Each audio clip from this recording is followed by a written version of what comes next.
Hi, everyone. Welcome back to another live session. All right, we're checking the mic, making sure you can hear me and obviously see me. So, as anybody comes into the live stream, obviously those warm and fuzzies are great. Just let me know that you can see and hear me. That's always fantastic. Lets me know that I'm not talking to myself, which is always a nice thing.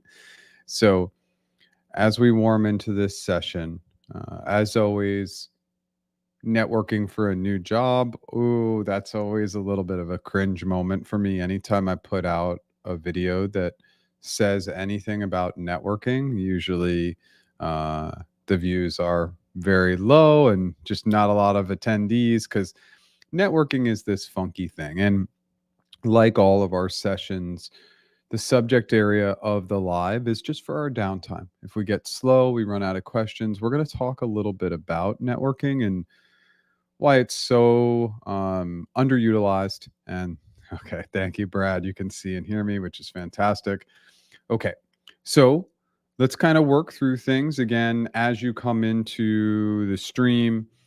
Please let me know you can see and hear me and that where you're visiting from. And remember, any and all questions are on the table. So anything you want to throw out there, please do.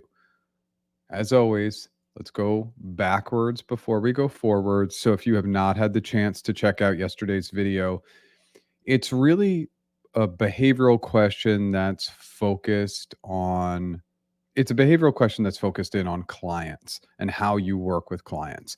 But the way I walk through the steps in that behavioral answer, always when you watch my Q&A videos, watch the steps. What's the content? It's going to be so consistent, the items that I focus in on. So when we think about any behavioral answer, let's just talk about our actions for a second.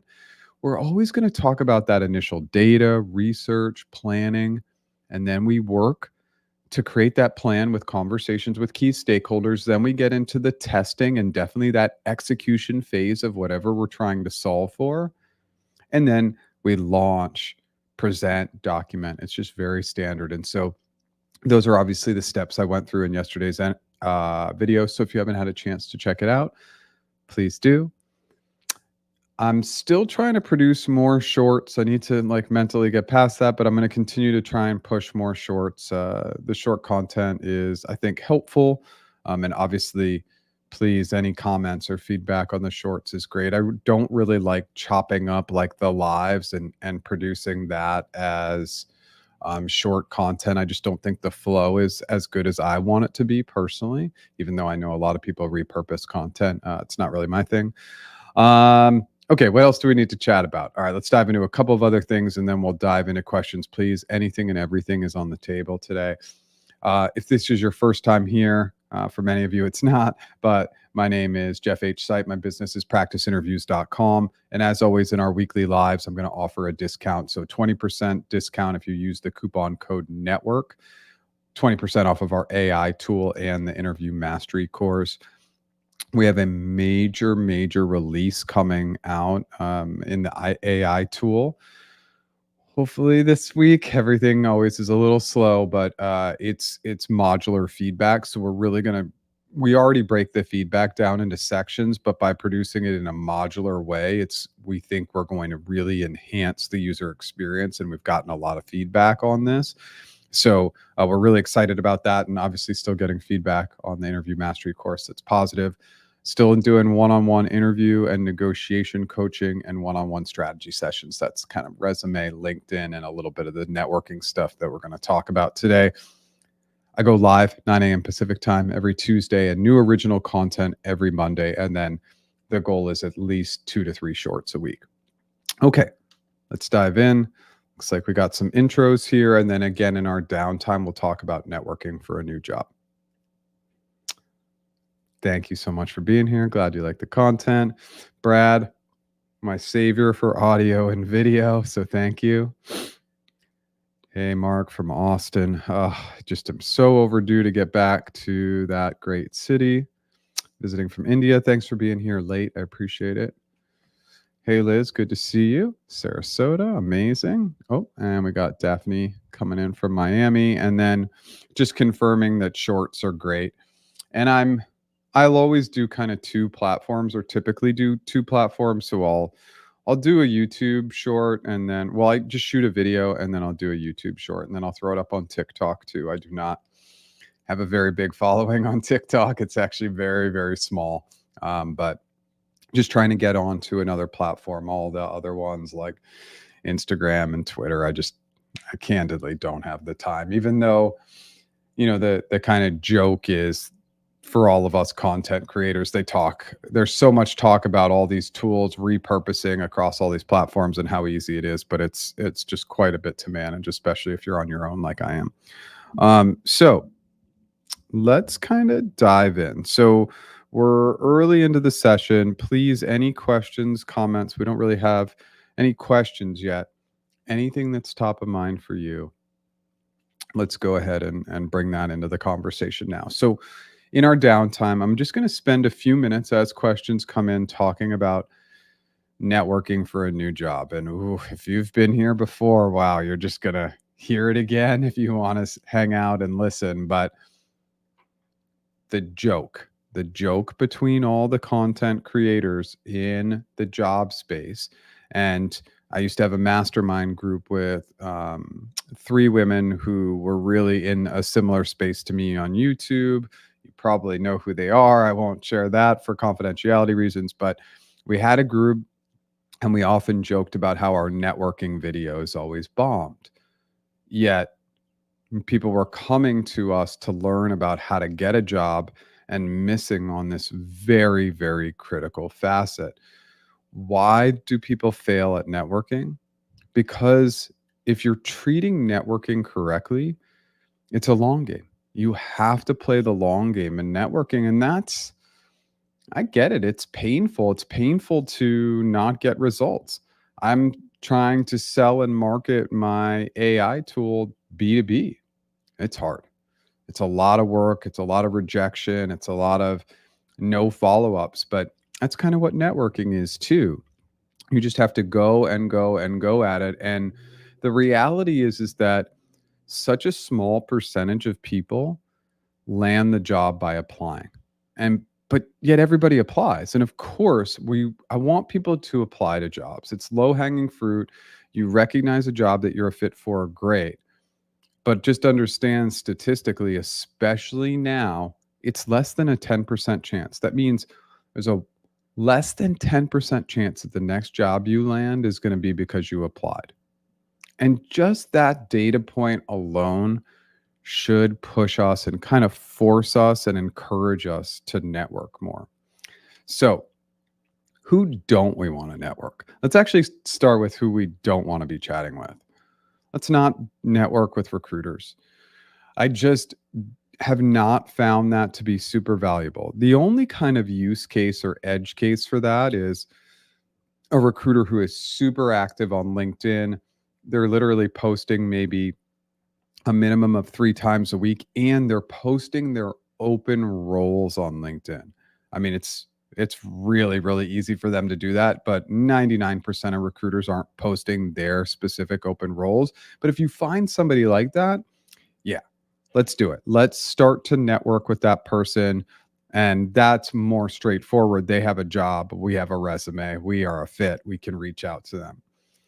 What's the better strategy? So start with your LinkedIn. And I'm going to take a step back. And this is something we don't talk about a lot, which is sometimes in our network, we just don't realize that people have landed or moved to jobs at companies that we want to work at. And that was my exact experience when I got my interviews at Google. I had a high school friend and a college friend, and I had no idea they were working at Google. So again, this wasn't really networking, but it was seeking them out once I got the interview to get a little bit of advice. But that's kind of the first networking step. We go on LinkedIn and we start combing LinkedIn for people we went to college with, past companies we've worked at, and just seeing where people landed. Now, the other big step you want to take before networking, and specifically the best tool to network on is LinkedIn, make sure your profile is 100% optimized. before you start networking on LinkedIn. Like there's no reason to network, but not be having all the pertinent details and all the information filled out that's going to be really, really relevant for your intended audience. And if you are looking for a job, I mean, open to work banner, 100%. Don't believe any of that nonsense about the open to work banner, people being or discriminating against people who have open to work. That's easier for me to determine that you need a job and want a job and you're pretty active. So it's helpful for me as your intended audience. And then, of course, adding in your resume, updating your LinkedIn background photo. Those are all concepts and ideas that should actually happen before you start the networking process. So you go through this exercise, right, of just going through your network and seeing who's out there who may have moved to a job or a company that you're interested in. What's a sneaky little trick that we can do before we reach out to them to ask for help? Write them a LinkedIn recommendation. LinkedIn recommendations are not viewed nearly as much as they were 10 or 15 years ago. It used to be something that was really pushed and people talked about all the time, not so much anymore. But I'm at XYZ Corp and I come across Sue's profile, and Sue's working at Google, and I didn't even realize that she moved. We worked together 7 years ago, but we haven't really stayed in touch, but we did some projects together and we worked really well together. I'm just going to write a 5-sentence, 4 to 5 sentence LinkedIn recommendation for Sue and say why Sue is fantastic and not reach out to Sue for any other reason. Then when Sue reaches back out to you to say, hey, thanks, Jeff, for that really great recommendation, I'm going to say, well, how are things going at Google for you? Like, I'm thinking about a job move and I'm considering these positions. Do you ever give referrals? That's a way to network with a warm lead. So we give them a recommendation. So we're still following that give first model and then letting them come back to us. By the way, on that LinkedIn recommendation, you can say to GPT or Claude or whatever your preferred Gen AI tool is, here are the 5 things I love about Sue. Write a 4 to 5 sentence LinkedIn recommendation for me. It will take 2 to 3 minutes to do that. So it's just a good way to warm up what would already be warm leads. And it doesn't have to, you don't have to do that, right? But it's just one recommendation. Now, as we get into the bigger LinkedIn strategies for networking, and I'm just going to pause. It's extremely uncommon for us to be 13 minutes into a session with no questions. And by extremely uncommon, I literally can't remember a session where we didn't have a question 13 minutes in. So anything and everything. It doesn't have to be about networking. I'm here to really do live Q&A. So any questions you have, I'm happy to answer them. So when we push over into what I like to call a more formal networking strategy, I think one of the biggest tips and tricks that I would recommend is tracking. And this is really the tedious part of the best networkers are the ones that keep track of everything. So again, I'm just going to bring in a little bit of an analogy. I'm trying to build my AI tool for the B2B side. I track everything. Who I reached out to, what was their email address, what was the date I reached out to them, what is the type? Are they a college? Are they a recruiting agency? Are they a partnership? Are they an outplacement firm? I mean, I track everything. I track when they respond. I track the follow-ups. Did I do a demo for them? Similar kind of format that you want to follow for networking. So you go online, you come across a job. Again, let's just take something like a product manager at Google. You come across a product manager job at Google and you don't really know anybody there. You've kind of gone through your warm leads. Then you're going to start to research senior product managers in hiring, senior product managers for whatever your preferred space is. And a lot of times when we network on LinkedIn, specifically with hiring managers, we are not going to know if they're hiring. And that's why we don't go in with our resume and an ask. Our resume and an ask is just the default mode that 95% of people, it's probably 99%, but let's just call it 95% of people default to. So what would I do? What I would default to is I would basically default to a giving first model. If you've been here before, again, you've heard this a million times, but we share a recent article or video that's relevant to them in the space and something that's really recent, something from the last week or two. You can use Google search and the tools feature to pull up something within the last hour, day, week, etc. And we say, hey, Sue, came across this really cool article. I thought you'd find interesting. I hope you have a great day and looking forward to connecting. And that's it. But you're not actually asking Sue for anything. Then I hyperlink Sue's LinkedIn profile into my spreadsheet. I track the date. I track, maybe even sometimes I like to keep track of the article I sent so I know what I sent Sue in the past.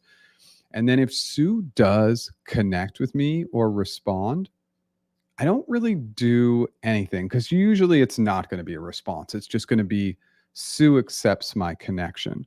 So if Sue does accept my connection, then I'm going to wait. I'm going to wait probably, it depends. I understand we're eager and we want to get things done, but I'm going to wait at least 2 to 3 weeks. And then I'm probably going to give Sue something else, another article, another video, another piece of information that may be valuable to her. And then on my third try, maybe that's when I start to ask and say, hey, Sue, I really just wanted to provide some upfront value for you because I know on LinkedIn, you must get hit up all the time being in a senior product manager role at Google, and people are always asking you for something. And now I hope that I've provided some upfront value where now I can share my resume and maybe you'd consider me for your role or share my resume with your recruiter. So we warm them up. Yes, eventually we're going to want to take that next step of sharing maybe a job we're interested in or sharing our resume or whatever it might be. But we got to warm them up first. When you come in and you ask somebody for something that's going to take their time when you don't know them, the likelihood that they help you is extremely small. The best people, the people who do the best work in the world are really, really good at saying no and being really, they're really protective of their time. And I'm definitely one of those people. So on LinkedIn, I'm in a very different position. I get a lot of gratitude, which is amazing. This tribe is super, super gracious and kind and positive. But I do get a lot of people who say, hey, Jeff, I'm going after this role at Google. Let's hop on a half an hour phone call. And that's just not a reasonable request of my time, right? And it's just something to acknowledge, right? And I won't give that time ever. I won't ever hop on a phone call with a random person. I'll always say, hey, like just email me your questions or send me a LinkedIn message or questions, or here's my Slack community. You can put your questions in there so everybody can see them. But just taking the time to speak with me, I get way too many requests for that. And that's what's happening to your intended audience that you're trying to network with. It's the same thing.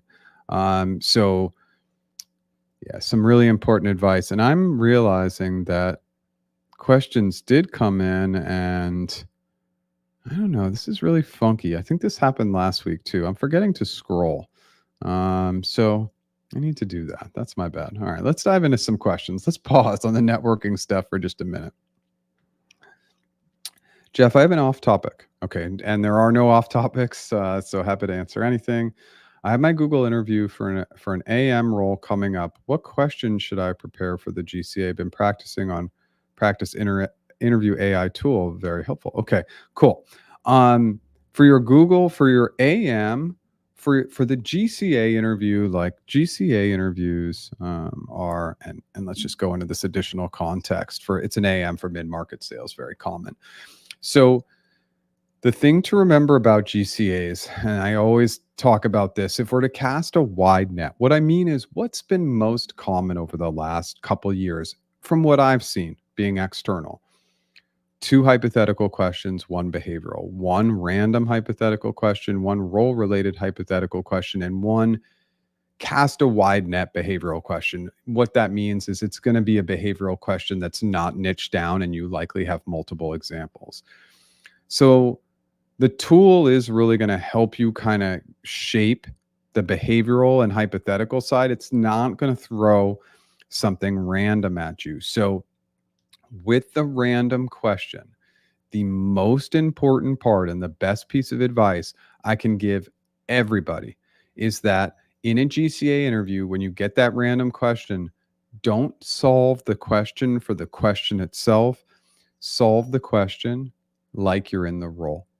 And that is going to be just extremely helpful for you. Just solve like you're in the role.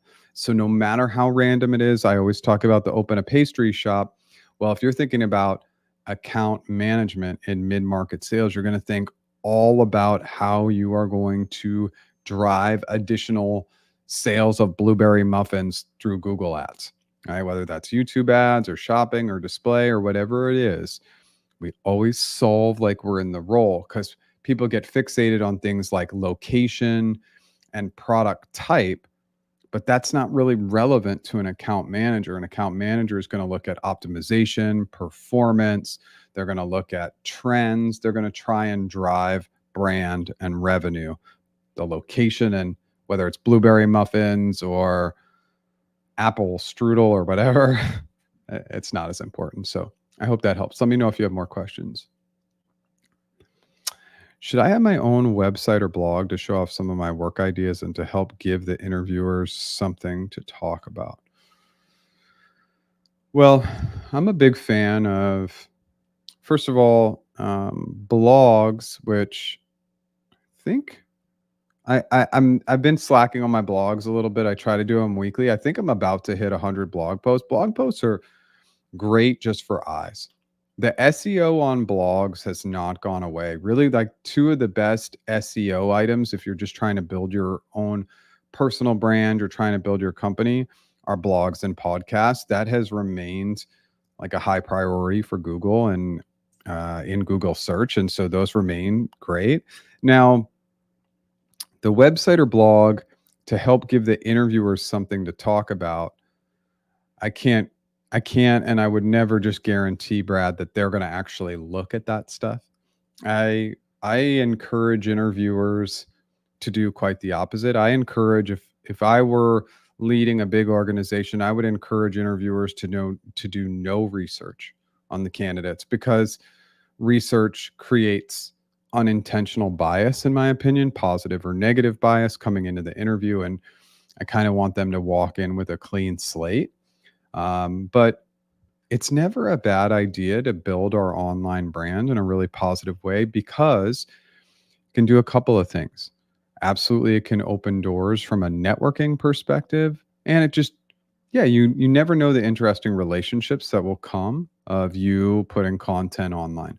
So it's not a bad idea, but will interviewers look at it? Obviously, that's a little bit of an unknown.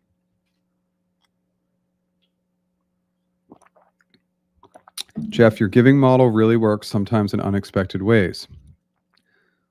While giving to one community, received incredible gift from another. This is all related to learning communities. Okay, so let's go into this too. So is how can I apply to this job? I've seen one at a fave company and I have a network there. So how do I gently approach the subject?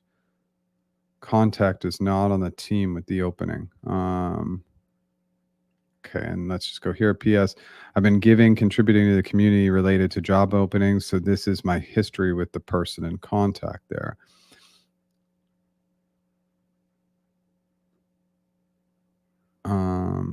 All right, Liz, I think what I'm trying to understand is I want to understand your relationship with this person.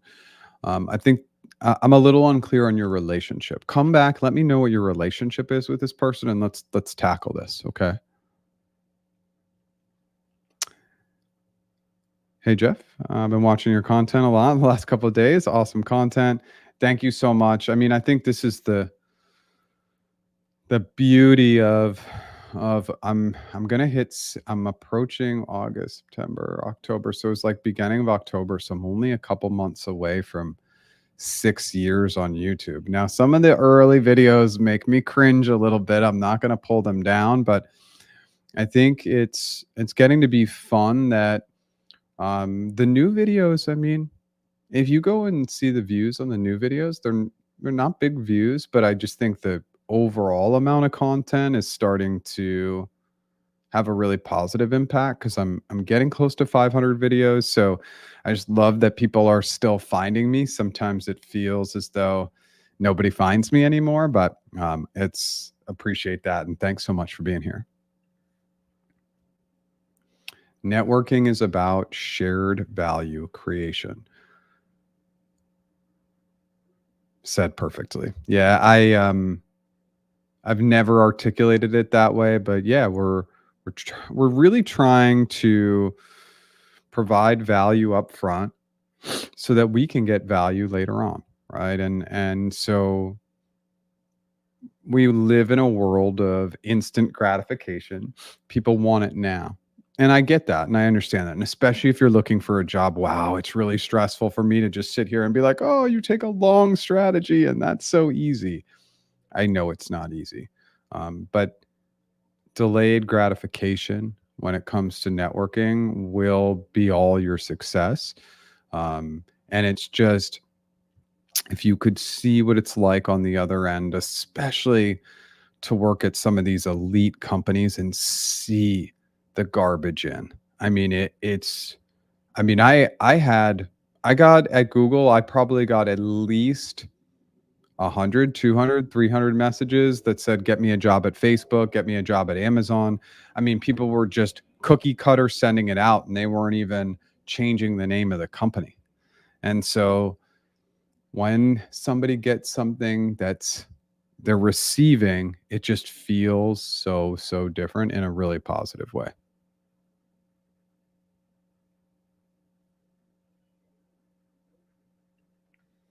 If we didn't work with them, LinkedIn recommendation would be difficult, correct? No recommendation if you didn't work with them, right? That LinkedIn recommendation is only for that's warm networking. From a cold networking standpoint, you're just sharing that cool article or video and you're not asking for anything. Relevancy to that cool article or video is really important. And so we just want to make sure that we're sharing something that's really relevant and new. Just because things get stale pretty quickly in the world we live in, so always share something new. But yeah, absolutely, that's not for cold leads. How should I describe a startup experience with limited information in an interview? I worked as a software engineer with the founder, but cannot disclose the company name. The only thing I know is the tech stack. Yeah, I think software engineer with the founder, but you can't. So not being able to disclose the company name. Again, I think that I always feel like that level of confidentiality is, I don't know, I feel like it's slightly paranoid. That's just my own opinion. You're not the founder. And teach his own, right? Like I don't know. It just feels weird, like the stealth startup thing on LinkedIn. I saw somebody with that yesterday, and it's like, oh, your idea isn't like so unique that somebody hasn't thought about it or they're not working on it. There's always competition, right? But you're just speaking to when you a behavioral answer, for example, you present your role and company. You can say, the company needs to remain confidential. That's the founder's choice. My role was as a software engineer focused in this specific type or types of technology or coding or whatever it might be. And then you get into the details to the extent that you can. But keeping a company confidential, it shows that you're respecting that person's wishes. And so I think that's fine. Let me know if you have any additional questions around that subject. Okay, Liz, and I just want to see if you came back to us too. Yes, it looks like I'll tackle this one first. Actually, just hearing the way, oh, I got in here. Actually, just hearing the way you speak and approach networking has already been helpful.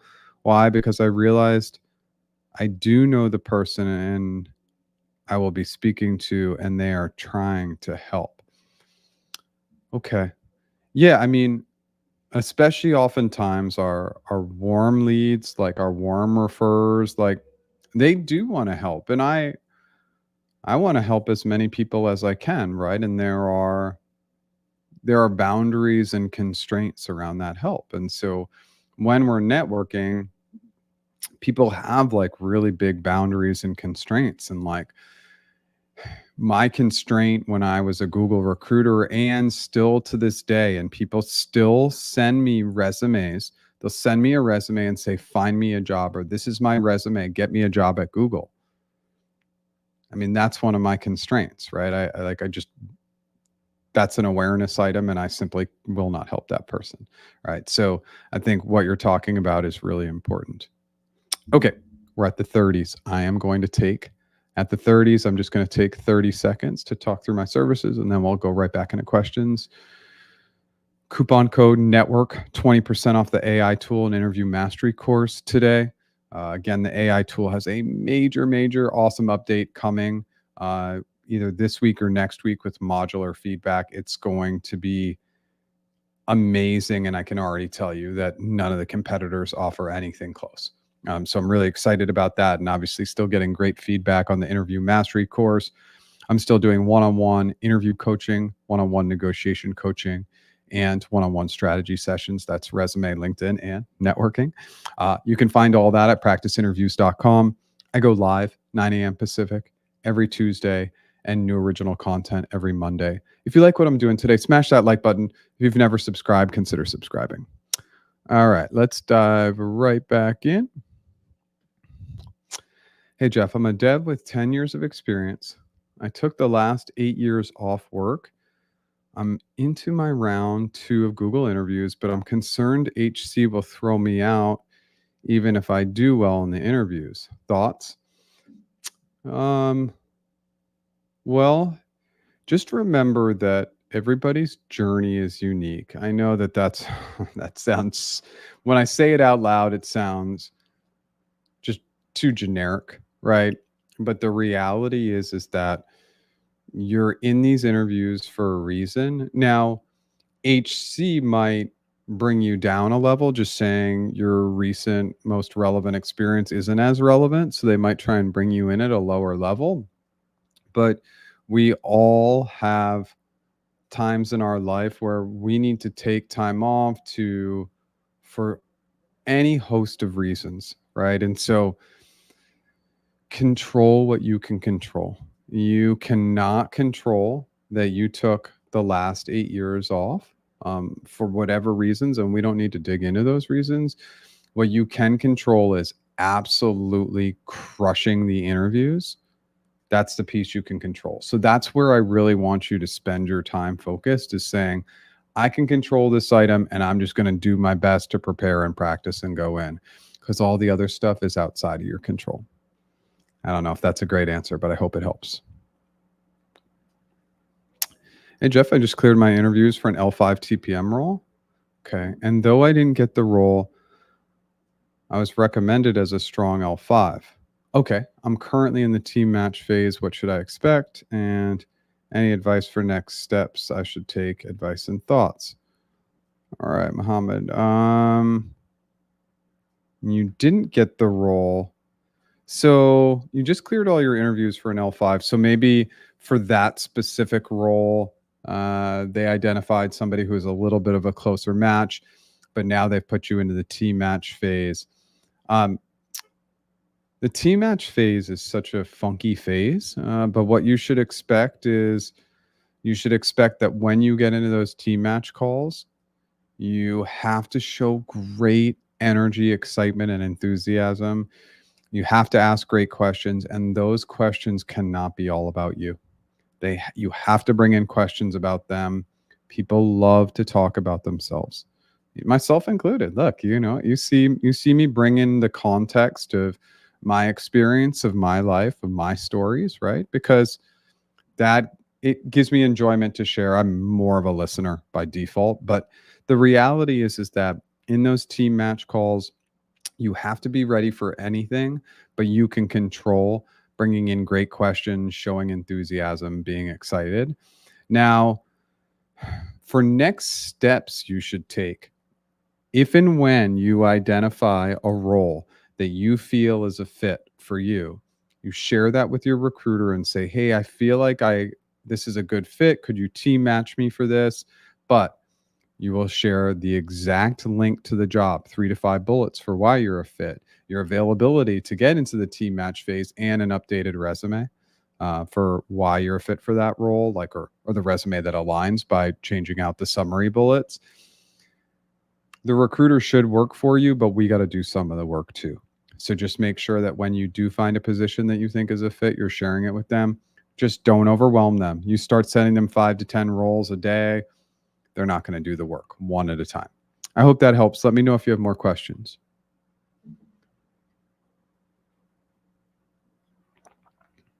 I've been preparing a question again for AM. Suppose you're a product manager of Google product of your choice. What product will you be choosing and changes will you bring? Any pointers? Should I use the CFAS method for these questions? I don't really think that an account manager would be asked, suppose you're a product manager. I haven't really seen that. It's not 100% uncommon to be asked about your favorite Google product or what's a great product that you would improve, but those are really more product manager based questions. But yeah, absolutely. I use the CFAS method for anything hypothetical. I actually use the CFAS method for straight technical or role related questions because I still need to explore the angle that they're looking to take. And so I always default to CFAS because it's a method. No method, major challenges in an interview. We lose track of ourselves if we don't follow a method. So anything with any ambiguity, anything that's open-ended or hypothetical, I'm always going to use CFAS.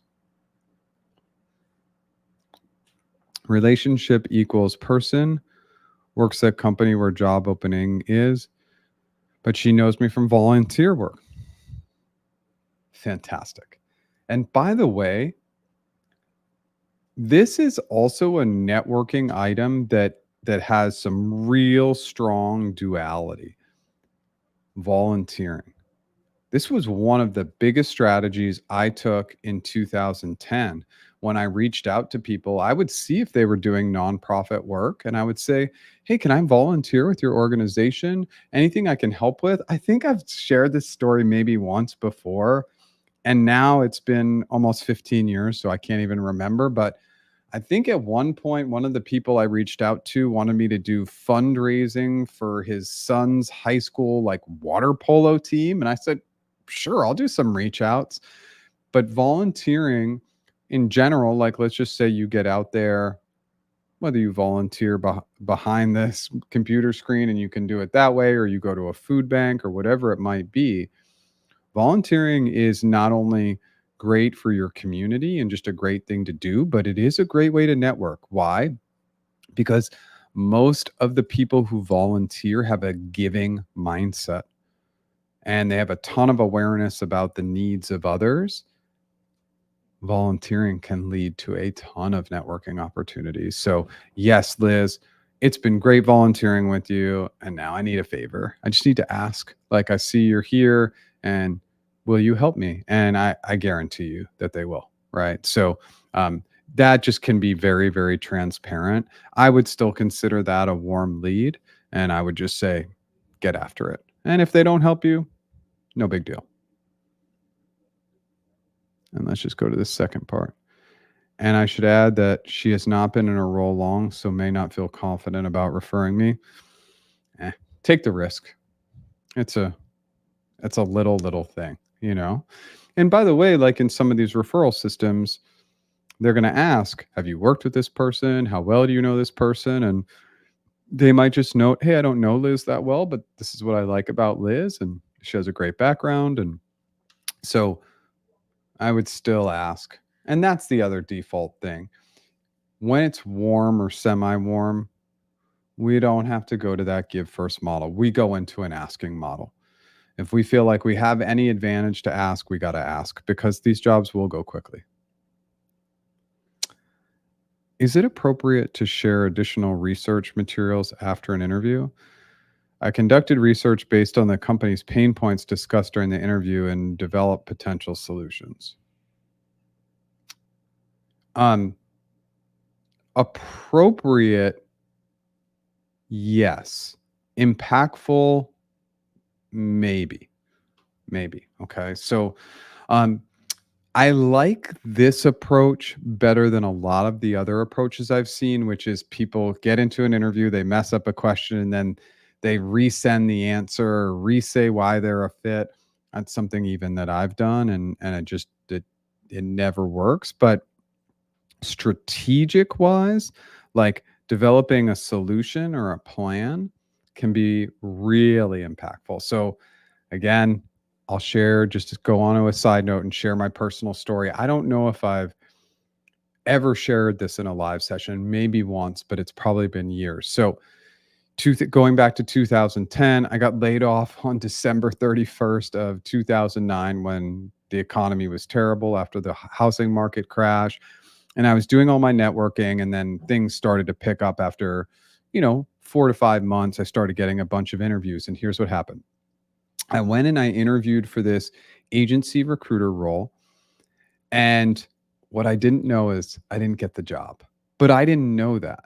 So after the interviews, I decided to do some research on what they were doing online. And I wrote a 3-page, I think it was like a 2 or 3 page social media plan for how they could drive more business through social media. And at the time, it was really like LinkedIn and Facebook and Twitter focused, I think, at that time. And so I came in, I actually dressed in a suit, came in, and I just said, hey, I wanted to check in on the job and deliver this proposal. I delivered the proposal. I met with the HR person. I kind of handed it to her, and she was kind of talking through things. And she said, you know what? Give me a minute. Let me come back. I sat in the office for like 5 minutes. The CEO came in and he goes, what are you doing on Monday? And I said, I'm starting work with you. And he said, that's exactly right. What's the point of this story?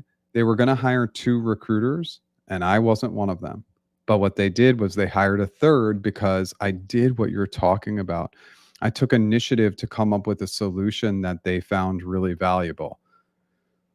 Right timing, a little luck always helps, but for anybody who wants to do this, if you provide a really good solution for a company, especially a small company like a startup or a smaller business, it can be really impactful. I hope that personal story helped, but I would do it.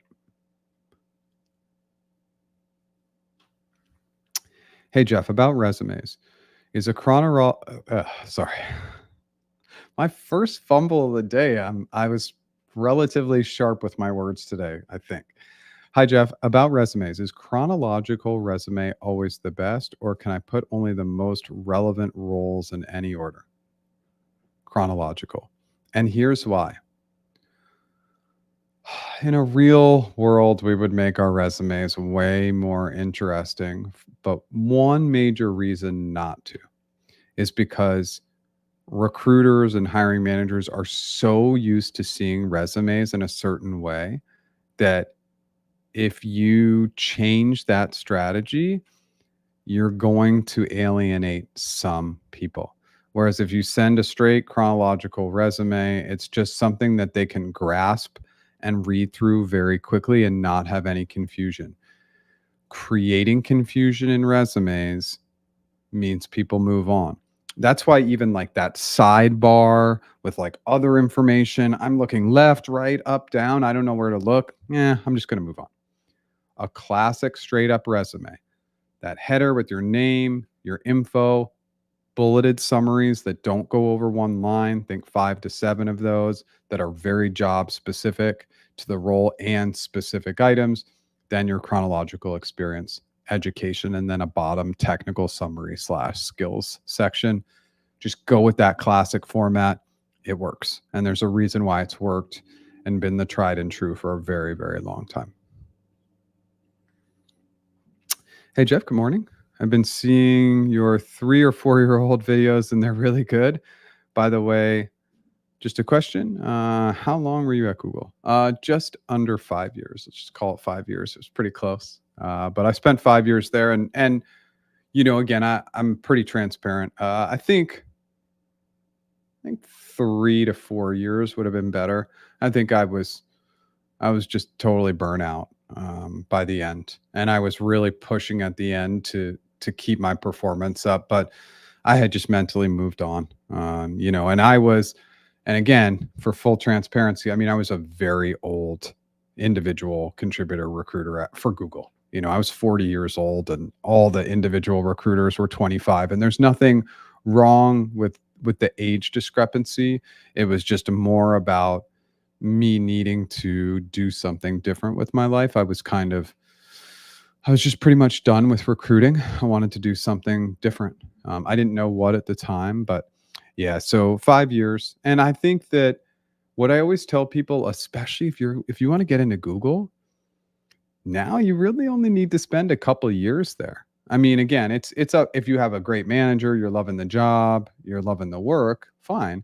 But you get 70% of that equity in the first 2 years, and you should heavily negotiate a sign-on bonus. You're gonna get paid pretty well in those first 2 years. So now you can really push that two to maybe 3 year window. And I still recommend for anybody, don't stay anywhere too long. Make job changes often. You'll get paid more over time. Hey, Jeff, I've been asked to be prepared for an elevator pitch for an AM for a small to mid-sized market. Considering consider you meet with the marketing head of FMCG. I don't know what that is. Brand you've been targeting. How to go about it. Okay, I think I want to break this down, and I'm going to have you break this down into a couple different questions. So you have to prepare an elevator pitch for a small to mid-sized market. An elevator pitch is 30 seconds or less, and then you're meeting with this person you're targeting. How would you go about it? That's more of like a longer use case of how we might go about branding and targeting. I'm going to have you break this into different questions just so I can make sure I'm getting you the best answer possible. So if you can break this apart a little bit, that would be helpful. And if not, and we run out of questions, I can come back to it and try and parse through it. You're welcome, and good luck. Crush those interviews. Let's imagine a scenario where you're interviewing for a software engineer. Let's imagine a scenario where you're interviewing a software engineer who has worked at a stealth startup for 2 years and only knows the tech stack. What questions would you ask him? And only knows the tech stack. So I'm not sure again, I'm not sure that I care that much about the stealth startup piece. It looks like there's a second question. So in a behavioral interview. So I'm interviewing a software engineer who's worked at a stealth startup. Okay. So in a behavioral interview, tell me about a time. Tell me about a time you wrote bad code and how you fixed the situation. Tell me about a time you collaborated with other engineers to produce a better result. It's going to be like very collaboration focused. It's going to be maybe a little bit of like failure focus, like how can you improve? Tell me about a time you stepped in to mentor somebody or a more junior level engineer. I'm going to lean heavily on collaboration because I want to see how you collaborate with others. I might try and learn a little bit more about, from a behavioral perspective, how you collaborate with others on your code, how you review code, all sorts of questions like that. I hope that's helpful. Let me know if you have follow-up questions. Gotta ask, Liz. And sometimes, again, like this is the thing about networking. If we have somebody warm, we just gotta ask. Here's the reality. We have no idea who's going to help us. Time and time again, Throughout my life, when I have asked people for something, I'm oftentimes shocked at who does and who does not help. Now, I shouldn't be shocked anymore at this point, but oftentimes I'm really surprised. Like people come out of the woodwork to help you who you thought, no way, you weren't even thinking they would help. And then the people who you're really close to and count on the most don't. And that's okay. People are going to help in whatever facet they can. But it just it just goes to show you got to cast a wide net, and if there's an opportunity, especially if they're somewhat warm, we just got to go after it. If they don't do it, they reject us, fine. But when we see these warm openings, especially in your scenario, Liz, you just got to get after it. How about answering a question about dealing with a negative culture in a team? As an individual contributor and as a lead, as may be the question, how to approach this? Um, well, whenever we talk about anything that has a negative culture, negative environment, bad manager, bad colleague, we want to address it as an opportunity. This is an example from my time as a software engineer at a stealth startup, and we had a we had a challenge and an opportunity to fix some cultural items as we were growing the business. And specifically, those items were around A, B, and C. Let me talk you through the steps I took over a 6-month period of time to improve some of these cultural items and have a big impact on the organization. And then you talk through the positive steps and how you contributed to changing things and ultimately what was the result. But these negative questions, if you go down the negative spiral with them, they're not going to hire you. So you have to try and flip the script and flip it quickly. And if by the way it's a question about negative culture, it's really important. We don't spend 2 to 3 minutes talking about all the negative things that were going on, and just say, here is the challenge. And then you get into solving for that challenge through your actions. I hope that helps. Thank you. Very helpful. Okay, awesome. Good to hear. Thanks, Jeff. The reason I ask is that my current role is a business analyst, but I'm looking for PM roles previous before layoff. Instead of professional summary, could I name it PM? Trying to stand out.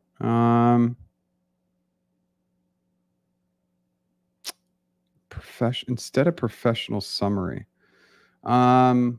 I don't know. I guess that would just be confusing to me. A summary is a summary. If you say like product manager summary, and then I read that like it's all business analyst, I'm going to be like, oh, this is a little misleading. So I just want your summary to be a summary.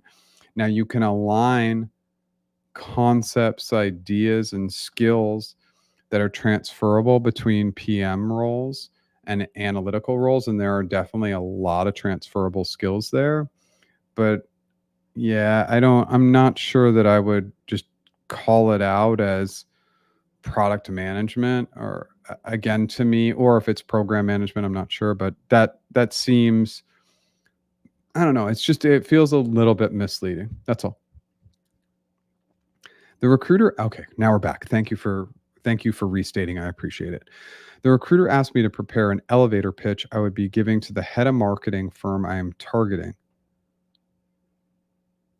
An an FM I'm gonna say like fast moving consumer goods. Oh, that is fast moving consumer. I was trying to figure it out in my brain, and you actually wrote it out for me. Okay, Nestle and like example like Procter and Gamble. Yeah. Okay. So I'd be giving to the head of marketing firm I'm talking about. Well, again, like I think that the wording that the recruiter gave you is a little challenging because an elevator pitch is 30 seconds. You may want to go back and clarify and say, just via email, say, hey, elevator pitches are typically 30 seconds. Is that what you're looking for? Or are you looking for a little bit more of a longer pitch? Because if I'm going to go and pitch a head of marketing on a firm I'm targeting, I don't know. I feel like that's a little bit more of an in-depth conversation. That's a little bit more of a case study than it is, an elevator pitch. So I want to get clarified on that, but I would really just try and tap into emotions. The best way to sell anybody is to tap into their emotions, right? And then you can back that up with some credibility and benefits. But doing that in 30 seconds is tough. So, but the emotional piece is what we're always trying to tap into. People don't make decisions based on logic and reason. They make decisions based on emotion. So you want to tap into emotion first. And then again, like, well, here's your emotion. And then here's the benefit that we have that can help you with that emotion. I hope that helps. But again, if you have additional items, let me know. I would just definitely clarify on the elevator pitch side of things that they want it in 30 seconds or less. Let's get a little time convention around that. What's your thought on open to work banner on LinkedIn profile from a recruiter hiring manager's perspective? 100% of the time. If you're open to work, use the banner. Anybody who tells you different, they don't know what they're talking about. You're making my job easier by identifying that you're open to work. It's that simple. There was one post that actually a former Google recruiter posted about open to work being the worst thing in the world you could possibly do. And, the vast majority of people who are in kind of like the recruiting space all agree that the open to work banner is great. There's a very select percentage of people who say negative things and they say it's desperate and blah, blah, blah. It's totally ridiculous. That's not based in logic. And we also don't live in a world now where being open to work and like being unemployed may have looked more negatively like 10 years ago when the economy was booming and it was crazy. But now you have, I don't know, 350,000, give or take, tech workers, startup and big tech who have been laid off. Pretty sure those people are pretty smart for the most part, and they may need a job because of economic reasons that laid them off. The market's tighter. 100% open to work, always. Hey, Jeff. If we didn't work with them, LinkedIn recommendations would be difficult. Correct. We don't give recommendations to people we don't know well. Even like a loose recommendation, no, I really don't recommend that. I recommend that you have at least a relatively intimate relationship with them. Like you know them, right? Absolutely. Random recommendations are not good. My wife was asked to give an elevator pitch question in an actual Google interview a few years back. I don't know if they were looking for 30 seconds pitch, but they wanted her to convince the head of marketing to give an actual slot to a product pitch. Okay. Yeah, I just want to get that time convention. I just want to know your recruiter really should be able to tell you like what's the length of time on that. But that's interesting. Usually, again, when I'm getting in front of an audience where I can give a pitch, my pitch is not going to be 30 seconds. Like if I have a meeting, now that's why it's called an elevator pitch, because you're trying to do it in 30 seconds or less, because the idea is you're going up or down in an elevator, right? So usually when we get a meeting with somebody, we're not trying to sell them everything in 30 seconds. So that's kind of really the item I want you to clarify. Thank you. That's what I consistently hear and wanted to get your thought, which I highly value. Solid validation. Awesome. Good to hear it. How do you network at a meetup? Asking straight for a referral or asking for anything seems weird. So, excuse me, since we haven't had a chance to talk about it, this is one of my crazy strategies for meetups. If I were to go to a meetup today and I was looking for a job, here's exactly what I would do. I would go in the room, I would shake hands. My fake people, as many of you know, are always Sue, Jane, and Bob. I don't know how those became my fake three, but they've been living with me for a while. It's weird, but those are my people. So I go and I meet Sue, Jane, and Bob at a networking event. And I go, "Hey, nice to meet you. Tell me what's going on with you. Tell me what's happening, why you're here, and how maybe I can help." And then maybe Jane goes through it for a little bit, and then she goes, "Hey, Jeff, how can I help you?" You know what, Jane? No. We're here to help you tonight. I just wanted to come into this networking session tonight, and my only goal is to give. I just want to make sure that I walk out of here and I've provided valuable strategies, advice for people because that's how I get value. I get value out of giving. I know, again, you're going to a networking event to find a job. Who do you think is going to hear back the most? Who do you think those people are going to help the most? It's going to be you because you went in and you tried to solve for them. What I always do is I go into events and I hand people my phone. I just hand people my phone whenever I meet them. I'm like, we should connect on LinkedIn. I open up the LinkedIn app and I just say, put in your name and send a connection request. Right. So I'm basically acting as me because they're logging into mine. They type in their name and they send a connection request, then they need to accept. But I go into networking events with a give first model. You'll be the only person that Bob, Sue, and Jane remember. They won't remember anybody else because other people were talking about at them about what they need and everything they need. But you just focused in on helping them. It feels weird. Some of my strategies feel weird, but they work. By the way, I applied for a data analyst at a fintech firm in South India. The first round with the lead went well, but the second round with the analytics head, I'm not sure. The recruiter tells me, okay, well, it looks like we're a 1 of 2. Okay. Well, I can start to answer this question. I mean, doing well in all, oh, here we go. Discussing my profile with the COO, and we'll get back to me in a few days. Could it be true, or is he just saying that? It's a waste of my time to not reject you right away. If it was a straight up no, I'm just going to say no. So, yeah, maybe that interview didn't go perfectly, but there's definitely enough positive data and insights that they want to discuss you, your background, your interviews, etc. So, no, this is not a bad thing. Yeah, of course we want to crush all the interviews. Does that always happen? It doesn't. Yeah. So, no, if it was a no, they would have rejected you. It's just not a good use of their time to go back and forth with you. Now, do maybe a small percentage of recruiters have that anxiety and let things linger? Sure. But the vast majority are just going to say, hey, sorry, we've decided to move forward with other candidates. Stay in touch for the future. Something like that. Okay. We are just past the hour. So I'm going to slowly roll into my wrap up. There is no set time to end. So if any additional questions come in after this wrap up, I'm happy to answer any additional questions. Last time, today, coupon code network, 20% off the AI tool and or interview mastery course if you use the coupon code network.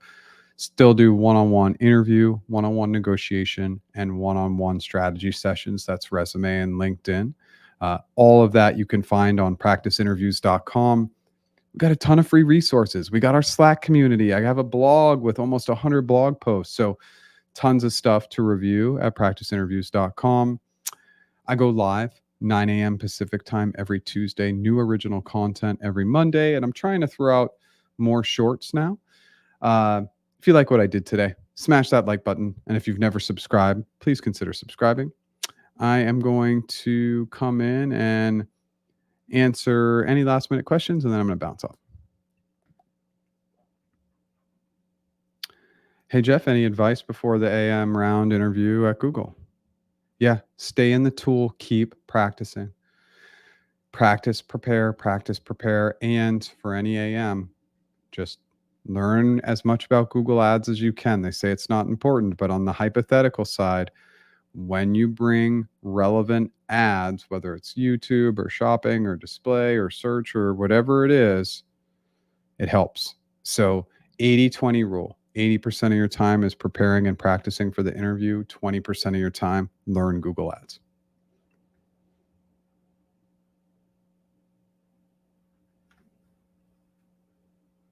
Okay, so I think I just answered this question, but I'll just give the same feedback.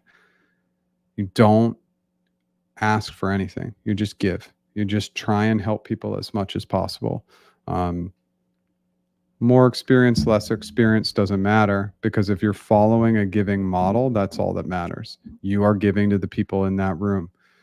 It's definitely an advanced tactic, but being less experienced shouldn't change how it works for you at a networking event. I hope that helps. You are welcome. Okay, everybody.